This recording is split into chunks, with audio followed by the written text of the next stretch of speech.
Welcome. I would like to welcome you to yet another episode of the Unpopular Podcast. This is the man, the myth, the legend, Jalen Hunter. And in today's show, we're going to talk about the Tokyo Olympics not allowing Black Lives Matter apparel and if African American athletes should boycott the Olympics. I'm going to talk about who's more important to their team as far as winning a championship, James Harden or Anthony Davis. I'm going to talk about Aaron Rodgers and what I'm not saying he'll go to these places, but what is the most fun place that I would love to see Aaron Rodgers play in? I'm going to talk about Floyd Mayweather and his fight between Logan Paul. Is it good for boxing? Is it not good for boxing? And I'm also going to talk about AlbertPujols and his legacy that he leaves for the MLB. Before we start, please, if you don't mind, subscribing to the YouTube channel or subscribing to whoever you're listening. It will definitely mean a lot. I'm trying to get to 100 subscribers by the end of by July, which is my birthday. So just come to the YouTube if you're not here. Subscribe. It would mean a lot. But let's start the show.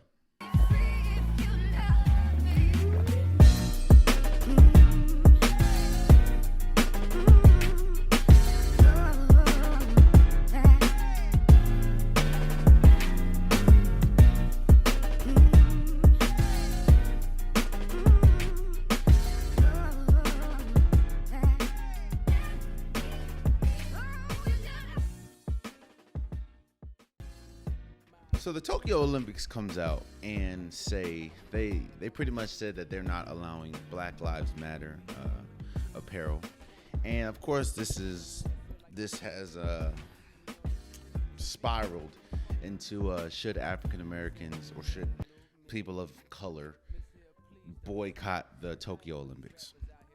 First and foremost, we have to realize that of course Tokyo is not America.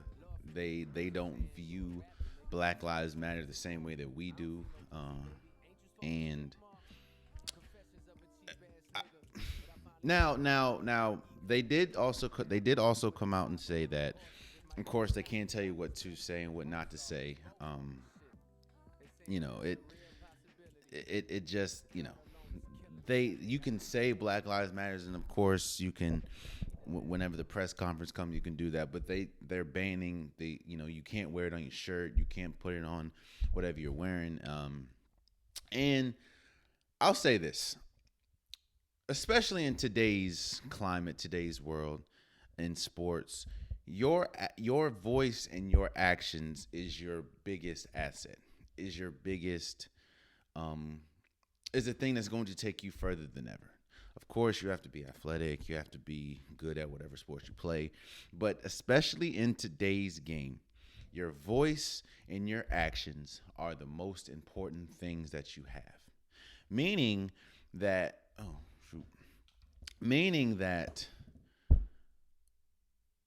if you don't exercise your right to use your voice or use your actions, then you could lose it. What am I saying? A lot of people are saying that, black people should boycott the Tokyo Olympics. And I'm not here to say you should. I'm not here to say you shouldn't. But I'm here to say this. If you feel like you'll get your image, you'll get your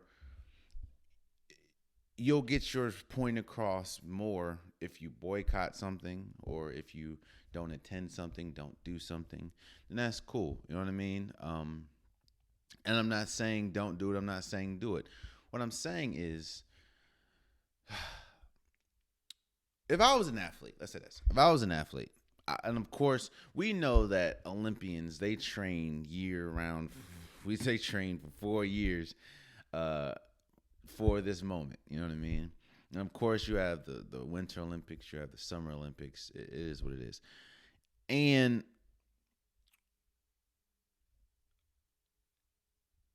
a lot of people were saying that, they don't like Black Lives Matter, but they like Stop Asian Hate.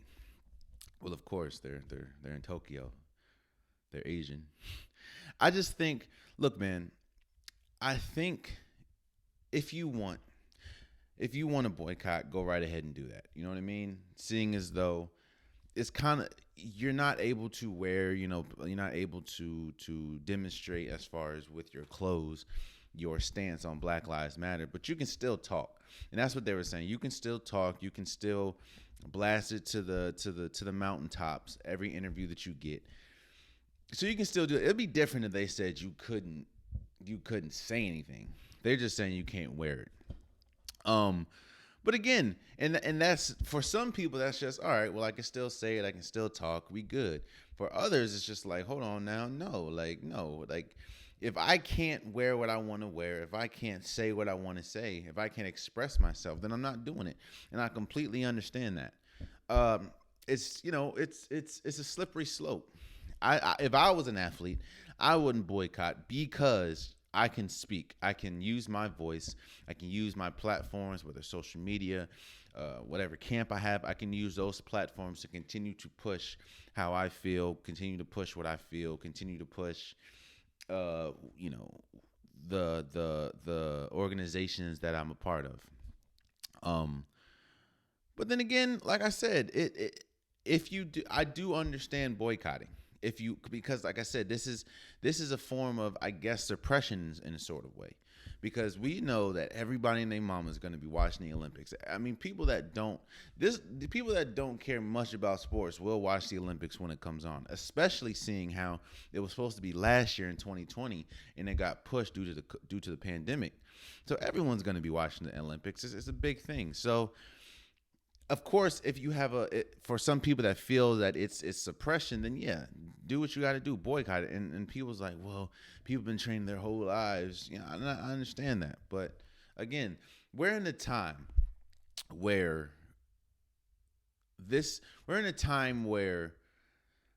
we're starting to see, and it's always been like this, honestly, but it's because of social media, because of the media coverage, because of protests and everything. Social activism and social problems are getting pushed to the forefront over certain things, over sports, which of course, as we know, it's always been more important than sports. But now the sports where, like I said, you're seeing demonstrations, you're seeing players sit out whole seasons to fight social justice. So I can't tell anybody how to go about doing things. I can't tell anybody how to support or go about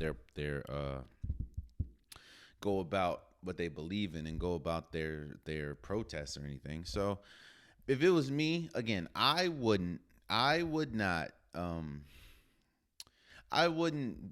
boycott it, because I can speak. I can use my social platforms. I can use my social medias to still spread the word. I just can't wear the Black Lives Matter shirt. But then again, also, if I can't wear a Black Lives Matter shirt, you better be sure that I'm not going to wear my country's stuff. Because it's like, how are you going to allow me to wear my country's flag or country's initials, but I can't wear a Black Lives Matter? And I'm almost sure, I promise you, we will see a Stop Asian Hate, somebody wearing it, and it's cool. But when Black Lives Matters come, it's a problem. So if I can't wear my Black Lives Matter shirt or Black Lives Matters hoodie or whatever, don't expect me to wear my USA shirt. I'll wear a black shirt. I'll wear the flag like Jordan did, or put it over the shoulder. But no, I'm not wearing. If you don't say I can't wear Black Lives Matters, but then say you gotta wear the USA flag or USA shirt. That's not what's going on. That's not how we rolling. So. Yeah, no, that's how I would address it. You know what I mean? But I understand it does suck because I understand what Tokyo's doing. I understand what the Olympics are doing. What their fear is, they don't want the Olympics to turn into a political showcase or turn into an activist showcase about, Black Lives Matter. I understand that, but I'm not for that. Let me say that. I am not for them suppressing the Black Lives Matters movement, or any, or any movement, because of, they don't want, I guess, a bad reputation or whatever. So it's definitely a slippery slope, but because they said you can't wear it, but you can still speak it. You can still use your socials because they can't really monitor that or control that. I wouldn't boycott, but I understand completely the people that will and are going to boycott the Olympics because they can't use, I guess, this form of demonstration, this form of freedom of speech, I guess. So I understand that.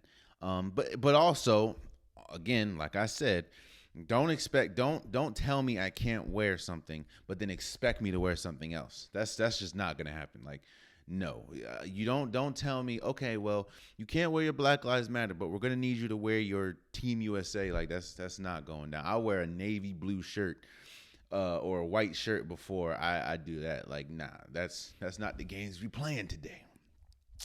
But let's move forward. Hey, man, I'm not sponsored at all by Starbucks, so this isn't a sponsor.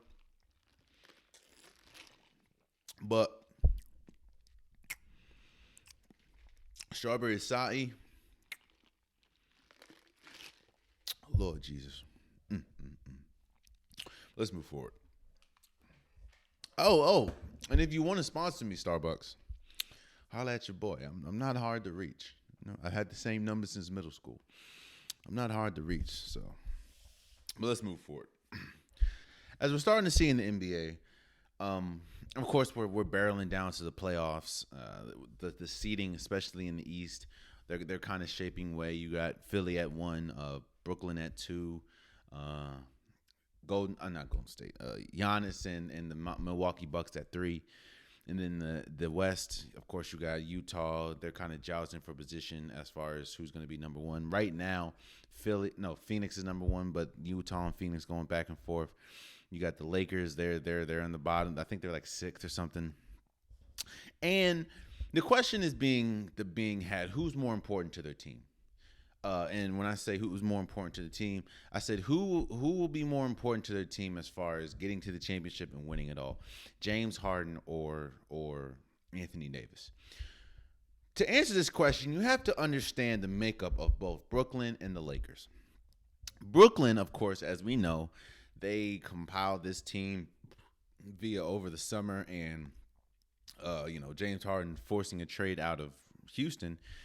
You have KD, Kyrie, James Harden, Blake Griffin, DeAndre Jordan, Joe Harris. Like you have a lot of quality players.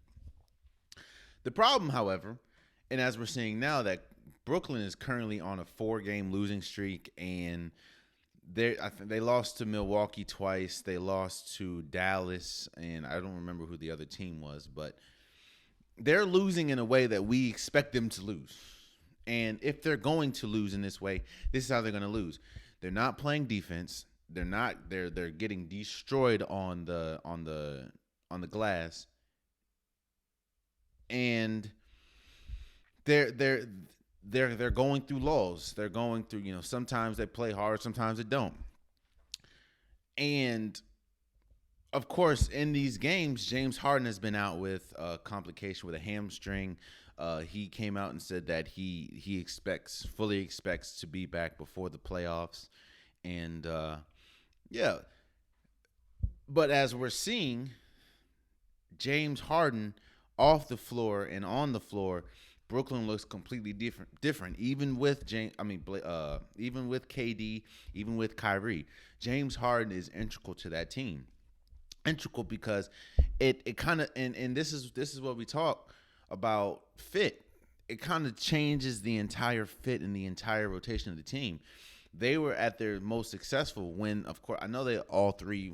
It's the biggest thing is they've only played 3 games together. I mean 7 games together. I know, but James Harden allows Kyrie to play the 2. James Harden's the 1. KD, he doesn't have to carry the load offensively that much.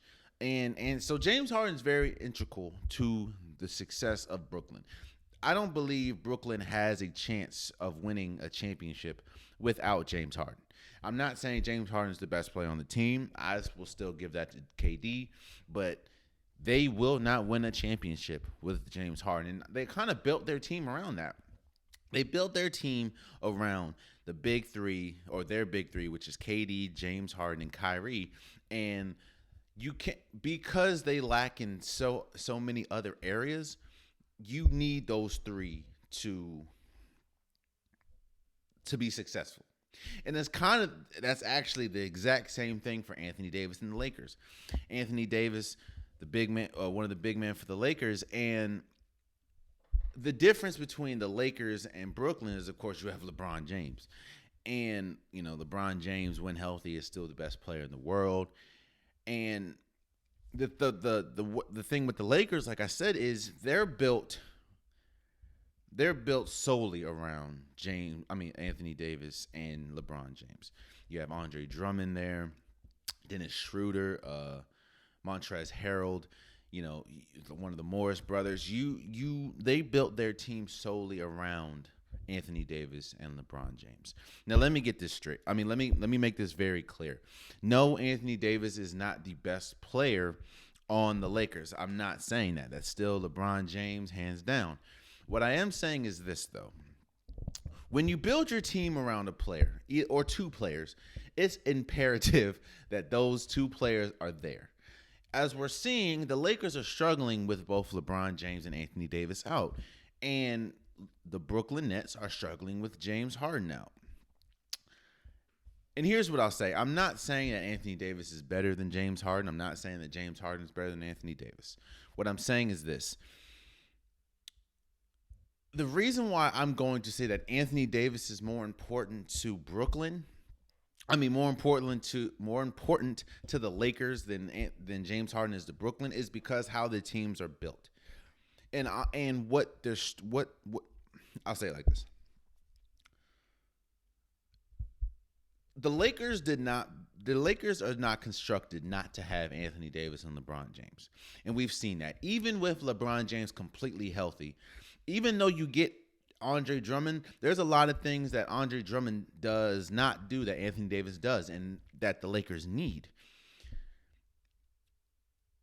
Anthony Davis and LeBron James occupy two different places of the floor. LeBron James is more the floor general. He can operate mid-range. He can operate threes. He can get to the rim. He can pretty much do it all. Anthony Davis is a better defender, better shot blocker. While he has guard moves to a certain extent, he can shoot. He's more defensive. He's a better defensive player than LeBron. He's a better I'm gonna say shooter than LeBron as far as in the mid range and better score around the paint because he's so tall. And like I said, the team is built around him. And here's what I'll say about James Harden and the Brooklyn Nets. With James Harden there, and this is why I'll say Anthony Davis is more important to the Lakers than James Harden is to Brooklyn as far as winning a championship. With James Harden there, he gives them yet another offensive juggernaut, of course. Hell, the other night, even though they lost, you had Kyrie score 45. KD can get you a 40 any game, but they give you another offensive juggernaut in James Harden. The problem is their problems aren't fixed. They still won't be able to play defense. They still will get destroyed on the in rebounds. They still really can't protect the rim. They're still a fairly small team, so you see people like Giannis get 49 one game and then 36 next. You see Joel Embiid just destroy them on the paint. So even with James Harden there, Brooklyn's problems are not covered up. Now, of course, you can score as much as, you can continue to score and score more than people, which they have been doing. But when you get to the nitty-gritty, when you get to the playoffs, you're going to need defense. You're going to need rebounding. You're going to need rim protection. And even with James Harden there, Brooklyn does not have that. In terms of the Lakers and Anthony Davis, what the Lakers struggle with is defense and rebounding, especially with Anthony Davis out. You still have when LeBron James is healthy, you still have LeBron. You still have KCP for scoring. You still have Wesley Matthews for scoring, Alex Caruso, THT. You still have Kyle Kuzma. You can still the scoring problem is not there. I mean, there's not really a scoring problem, and even though the Lakers do go through scoring droughts, the scoring problem is not there because, like I said, Anthony Davis doesn't really. That's not his strongest suit. His strongest suit is defense and protecting the paint. And with him being there, that shores up that position. Now, Montrezl Harrell doesn't have to play as much minutes. Now, Kyle Kuzma doesn't have to play as much minutes. Now, LeBron James doesn't have to have more of a load because, as we saw in the playoffs last year in the bubble, Anthony Davis was integral. And of course, if it wasn't for a few games and a couple triple doubles from LeBron, you could have made the argument that Anthony Davis was more important to that championship team than LeBron James. Hell, Anthony Davis pretty much neutralized and took out Bam Adebayo, who was having an incredible run in the bubble. So while they're both good, they're both incredible players. I think that Anthony Davis is more important to the success of the Lakers than James Harden is to the Brooklyn Nets, because with Anthony Davis coming back and hopefully healthy because he just got hurt again, with Anthony Davis, he with him back, it addresses the Lakers' biggest problems, and he's able to cover up and pretty much fix the Lakers' biggest problem. With James Harden, he doesn't fix. Of course, he gives them another score, and he gives them gives opponents another headache. He doesn't address Brooklyn's biggest problem, which is they can't stop anybody and they can't really rebound. So while they're both important, I'm going to say Anthony Davis is more important to the Lakers winning a championship than James Harden is for Brooklyn winning a championship. I understand and I know that Brooklyn can score with the best of them. Or score better than the best of them. With them on the floor, they have arguably one of the best offenses we've ever seen as far as with KD, James Harden, and Kyrie. And they can put up 150 easily. It's just what happens, and we've seen what happens when the shots aren't falling. What happens when, they can't just outscore you or the other team's on fire. Like, what happens then? And, they're going to have to lean on their defensive prowess, which they don't really have. So that's why I would say, and again, I'm not saying that Anthony Davis is better than James Harden. I'm not saying James Harden is better than Anthony Davis. That's something that we can debate on another episode. What I'm just saying is Anthony Davis, but let me say this. I don't think that Brooklyn can win a championship without James Harden. I don't think that, even with LeBron, I don't think that the Lakers can win a championship without Anthony Davis. But I think that the path will be much, much easier for the Lakers with Anthony Davis than it would be for Brooklyn and with James Harden. So there's that. Let's move forward. So we talked about, of course, the whole bombshell that Aaron Rodgers dropped on us on draft day, pretty much saying he doesn't want to report back, or he doesn't really want to go back to. He doesn't want to go back to the Green Bay Packers. He doesn't like how the organization's been run, and understandably so, he's upset. So I wanted to do a thing. I wanted to give my 5 best or my 5 top destinations where I think Aaron Rodgers. Let me say this.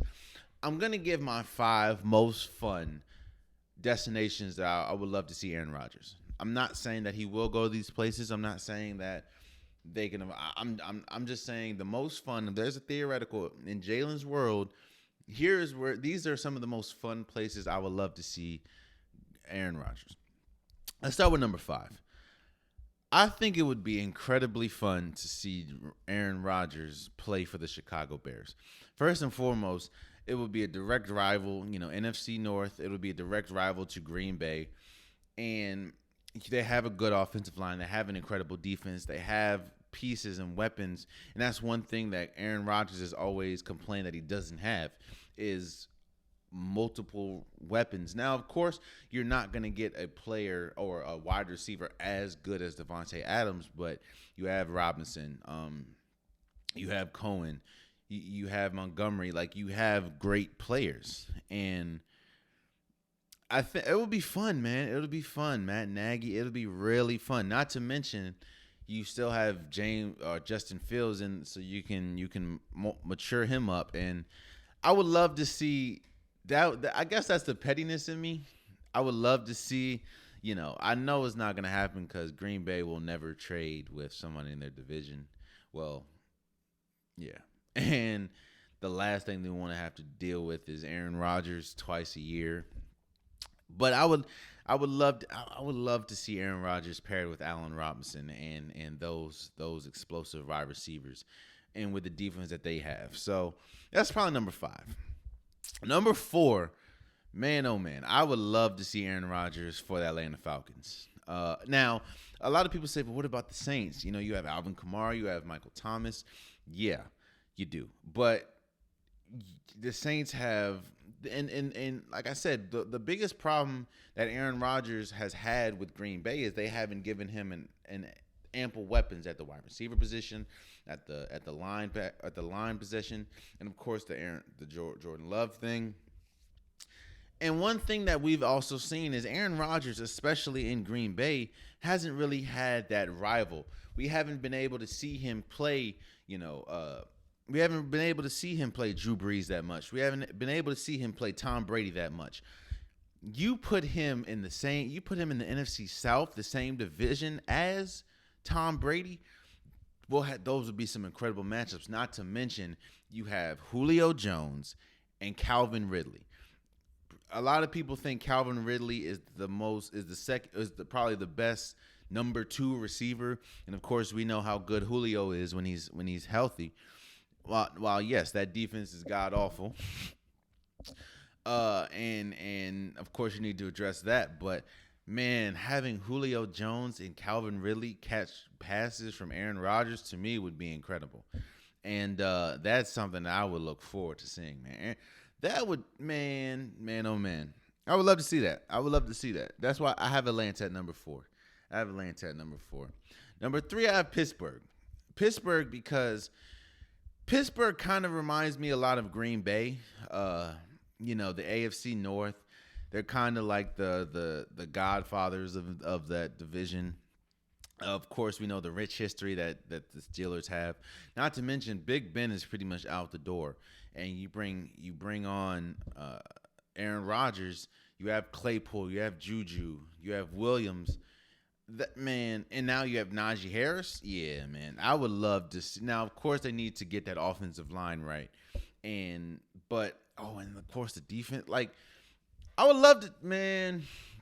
Not to mention, you put him in the division with Lamar Jackson, Baker Mayfield, and Cincinnati, and you put him in the AFC where he would have to play. He'll have to play a Josh Allen. He'll have to play Cam Newton with the Patriots. He'll have to play a Kansas City Chiefs at times, or more than he's done. So, man, I would.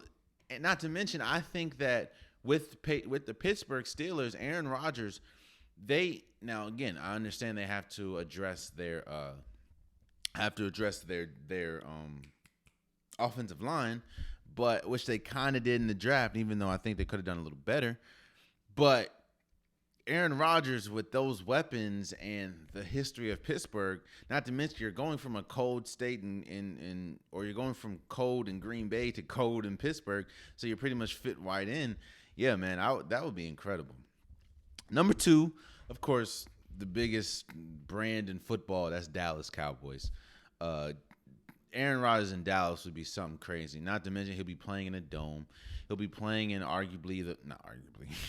he'll be playing in the worst division in football, which is the NFC East. He'll have weapons like Amari Cooper, Gallup, CeeDee Lamb, Ezekiel Elliott. Of course, they will see what happens with Minka Parsons and if they can help that defense and that offensive line. Man, look. We already know that Dallas is the most, the biggest draw in football, one of the biggest draws in sports in general.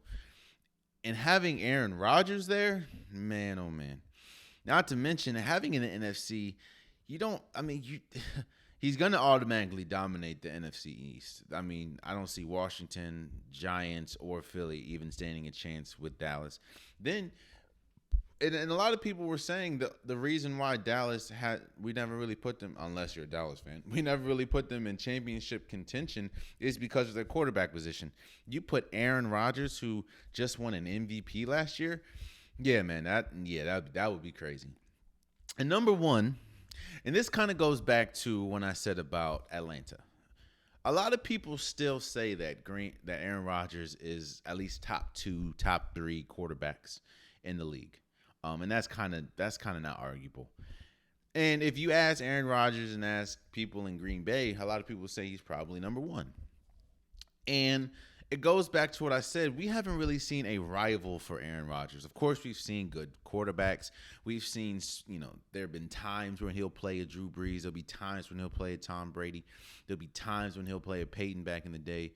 But we've never really seen a rival of Aaron Rodgers, someone that he has to play 2 times a year. Because if you look at the NFC North, never really had to worry about Chicago. Kirk Cousins, you don't really have to worry about, and Matthew Stafford and the Lions ain't really been it. I would say the number 1 most intriguing and most fun team that I would like to see Aaron Rodgers is the Raiders. And I say the Raiders because you're pretty much ensuring that you have to go up against Patrick Mahomes and the Chiefs. And we've seen the Raiders get the Chiefs a couple times a year. And, having Darren Waller, having Josh Jacobs, having Kenyon Drake, that would be, and of course, that would be box office. You just get the new stadium. They move to Vegas, and you pretty much have to play Patrick Mahomes at least twice a year. So that's something that I would love to see. So like I said, the most fun places that I would love to see Aaron Rodgers is Chicago, Atlanta, Pittsburgh, Dallas, and of course the Las Vegas Raiders. Now, I'm not saying that he will go to these places. Hell, I don't even know if he's leaving Green Bay, but these just would be fun places for me for I would love to see. I'll just say that. Moving forward. So Floyd Mayweather, we talked about this briefly, but Floyd Mayweather will be fighting Logan Paul in like an exhibition. And there's a lot of people in the boxing world that's not really cool with this. They're not really happy about it. They pretty much are saying that it's a mockery to boxing. We saw Jake Paul fight that UFC. In fact, we've seen Jake Paul, who is the brother of Logan Paul, fight Nate Robinson. That didn't go too well for Nate. And we saw Jake Paul fight homeboy from the UFC, and that didn't go well either. And a lot of people are upset, saying that this is pretty much a mockery of boxing. And I disagree. I'll say this. Two things can be true, and two things can exist. You can have what we're seeing with the Logan Pauls and Jake Pauls and these type of fights, and you can have real, boxing. Like, hell, Canelo was supposed to fight, I think, if it's not this weekend, of course, next weekend or something. Like, what this does is, to me, it draws attention to the sport. And for the longest, I think that the attention has been away from boxing. Nobody, of course, we have the Wilders, we have the Tyson Furies, the Anthony Joshuas. Of course, we had Canelo. But boxing has struggled with catching the non-purist fans, catching new fans, in my opinion. Of course, if you're a diehard boxing fan, you're always going to be a diehard boxing fan. You're always going to love boxing. That just is what it is. But what boxing has struggled with, and that's the same thing that baseball has struggled with, is drawing newer, younger audiences. And this is exactly what this does. You're getting the YouTube sensations. You're getting people that love to follow Jake Paul, love to follow the trolling that he does. You're getting people that love to follow Logan Paul and the trolling that he does. And while no, I don't think that this should be considered real boxing, I do think that it is drawing attention and bringing people that wouldn't care less about watching boxing at all unless you're like a purist. And these people clearly are not. So I think, I mean, of course, I don't think Logan Paul has a chance against, Floyd Mayweather. But I do think that it is intriguing to watch. I do think that it's good to see as far as you're bringing more people to the sport of boxing. Against boxing like baseball has a problem with adjusting with times. Of course, you got Top Rank, you got Showtime, you got the PF, you got boxing leagues, but they have a tough time not holding to tradition. And as you're seeing, this to me is bringing more light to the sport. I'm not saying that this should be considered the greatest boxing ever, but I do think that it's important to have this because you're bringing on a new audience, something that boxing has struggled with for years now. Again, I'm not saying boxing sucks. I'm not saying boxing is dead. What I'm saying is you have that niche of fans and the niche of diehard purists, and you've struggled with getting the younger crowd or getting new crowds. Now that the Floyd Mayweather's fight, there's a lot of people that's going to watch this fight that has no idea about Floyd Mayweather, but know everything about Logan Paul. There's a lot of people that watch that fight with Jake Paul and the UFC dude that knows absolutely nothing about the UFC dude, but they know everything about Jake Paul because of, the I guess stardom that they bring from YouTube and stuff. So while no, I don't think that this should be considered, the greatest boxing ever, I do think that it is important for boxing, and this is a time where boxing is adjusting. So now you're gonna get people, wow, that was cool. Let me go see some more about boxing. Let me go see who this Canelo is. Let me go see who Tyson Fury is. Let me go see who Anthony Joshua. Let me go see who Lopez Filippo. Let me go see about these people. So yeah, I do think that you're going to be getting a new audience. So I think at the end of the day, it's doing what it's supposed to do, and that's be a draw, like drawing attention. So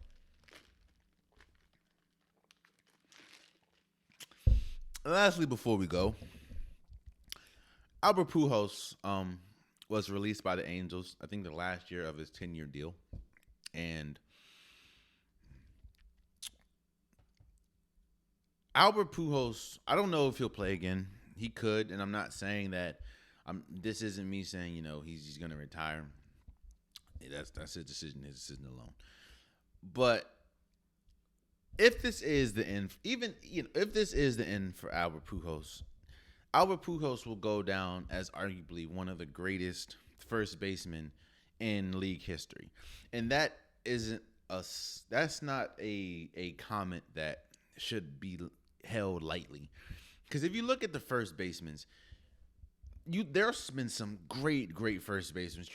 We had David Ortiz, you've had Frank Thomas, you've had Hank Greenberg, you've had Willie McCovey, you've had Miguel Cabrera, you've had people like Lou Gehrig. Like, first baseman is a very important position. Not only is it, of course, the first base, but a lot of first basemen usually are sluggers and hitters. And Albert Pujols, not only, he's one of the people that made first base popular. You know what I mean? Of course, we know about everyone wants to be a shortstop, or everyone wants to be a DH, or everyone wants to be a pitcher. But Albert Pujols is one of those people that made first base popular. And while of course a lot of people will purists be like, whoa, he's not better than Lou Gehrig or Stan Mitchell, or he's not better than David Ortiz. I'm not saying he's the best, but what I'm saying is he will go down as one of the best first basemen that has ever played. And he's actually, now I know that baseball is one of the more ethnic sports as far as Hispanic, but he's one of the him, Miguel Cabrera, a lot of other baseball players that are Hispanic. He's one of the people that David Ortiz. He's one of the people that will go down as, I guess, one of the more important players as for the Hispanic culture. It's kind of like basketball, man. It's like we know how important Dirk Nowitzki was to, overseas players, or Manu Ginobili was for overseas players. We know how important Allen Iverson was to cultural players. So I think Albert Pujols will be in that same vein as far as his impact, not only to baseball in general, but baseball for Hispanics. So shouts out to Albert Pujols. If I know a lot of people are kind of campaigning for him to go back and finish his career in St. Louis, where he pretty much made a name for himself and was a staple in baseball there. But congratulations to Albert Pujols, and I wish nothing for the best if he does not play again. If he does play again, I wish nothing for the best. Albert Pujols, like I said, will go down as one of, if not the best, and one of the most important first basemen that the MLB has ever seen. So, and there you have it. That has been today's episode of the Unpopular Podcast. Short and sweet today. Short and sweet. Again, man. Starbucks, man. Holla at me. But I appreciate you guys. If you do me a favor, please subscribe to the YouTube channel. Again, I'm trying to get to 1,000 subscribers by my birthday, which is July. It would definitely mean a lot. I appreciate all the people that have subscribed. If you want an Unpopular Popular Podcast t-shirt, hoodie, joggers, sweatshirt, the link is in the description below. I got multicolors for all of the stuff on there. Hey, go get you one. But again, I appreciate you guys. Love you guys. And until next time, much love.